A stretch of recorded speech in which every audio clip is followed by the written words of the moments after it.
What's going on, Giants fans? Welcome back to Blue and Bold. And the Giants face off the Los Angeles Chargers at our home on Sunday at 1 o'clock Eastern. And obviously, this is a game that many fans are excited for because obviously this is the first game of the Jaxson Dart Era. Obviously, we got in teasers in the first 3 weeks of the game. You know, him coming in with those little packages that were reported before the games. And this is the first start of the Jaxson Dart Era. Hopefully the start of a 15-year career in Big Blue for him.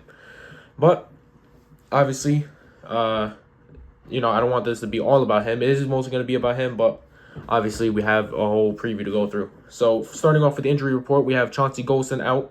Tyrone Tracy's not going to play, and obviously Graham Gano with the groin injury. I expect him to be out for multiple weeks. We did sign Younghoe Koo a few days ago, so obviously he will take his spot in the starting lineup. We have Raheem Nunez-Roches being doubtful again with that. I believe it was a foot injury. He's been doubtful for the past couple weeks. He hasn't played for the past couple weeks, so hopefully he can get back. I don't think he's not gonna play. He might as well not even play this week. Obviously, we just rest him and give him a couple more weeks. Let's see how that does. And on the Chargers side, obviously Mekhi Becton, he had a breakout season with the Eagles last year. Signed in with the Chargers this season, and he is out. Will Disley is out. He's a veteran tight end that could have some receiving upside for them, and that's really about it. Not loaded injury reports for both sides of the ball, but obviously the biggest news coming out of the day is obvious as I said before. Jaxson Dart will make his first NFL start in place of Russell Wilson. Obviously Brian Dable is this is a save me move for him. Obviously he's trying to save his job alongside Joe Shane, and obviously Russell Wilson was cutting it. Obviously 0-3. The offense was non-existent in week 1, really existent in week 2, but he still somehow found a way to throw the game away.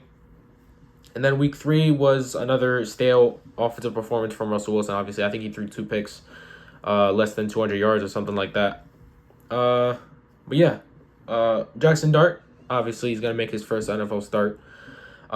Expect a totally different offense and a totally different type of play calling when Jaxson Dart is on the field.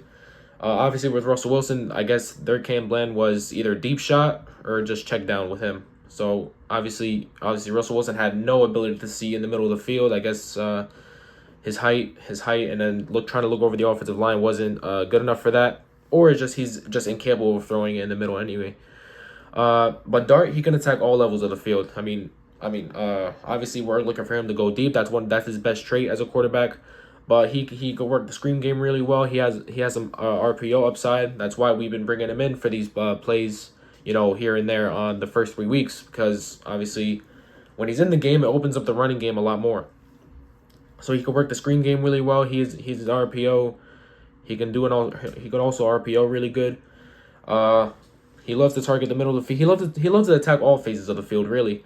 We'll see how he works the quick game early in the game, but obviously I expect much more confident and much better play from Dart over the Russell Wilson. I'm not saying it's gonna translate to wins, but I do expect the offense to be given a spark with Jaxson Dart in the field. I know Malik Neighbors in his interviews, he was really happy that he was stepping on the field.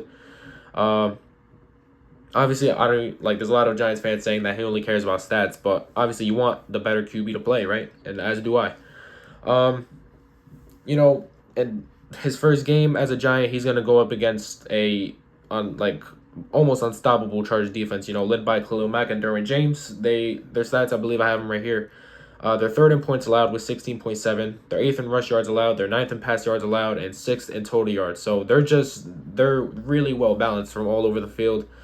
It's gonna be hard to run against them, and our running offense hasn't been well. I know Cam Scatterbull came in week 3 as the official RB1 with Tyrone Tracy out. Obviously, he has sparked the rushing offense a little bit, but obviously, going against this amazing defense, I don't know if this will hold up. Let's see how the O-line does versus them.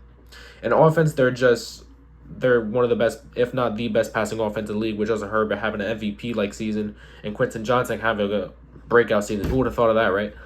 They're 2nd in passing yards, 5th in total yards, and then but they're also 24th in rushing yards. So obviously they're probably not even going to be running the ball a lot. I know they drafted Amari in Hampton, but let's just expect them to pass and pass often, as our secondary has been playing really good these past few weeks. I know we signed Paulson Adebo and Javon Holland early this offseason, but they haven't really lived up to their contracts as of now. You know, it's still way too early in the season. Obviously, we still have like what 13 weeks left. So, you know, they probably just got to get into a rhythm, but they got to get into a rhythm fast if Brian Dibble wants to get some wins. And, of course, he is coaching for his job after all. But, yeah, that's going to do it. Obviously, Dart was the main headline here, and that's all. That's who all eyes are going to be looking on. That's who my eyes are going to be looking on, or the whole NFL is going to be watching him, obviously, because we knew this was going to happen, but this was a little earlier than everyone wanted it to be. I know Brian Dable did not want him to start on week 4, especially against the Chargers defense. But, yeah, my predictions for this game, I believe we will lose, but I will believe Dart will create a spark, and he's going to bring some fire to this Giants offense. So I believe score is going to be we lose 24-35. Obviously, it should be a fun one, but obviously a lose is never fun. Obviously, the win is the only thing that matters. Anyway, if you guys like this video, make sure you guys like, comment, subscribe. It'll all be really appreciated. And hopefully Jaxson Dart can start 1-0 of the new era of Giants football. Let's go Big Blue.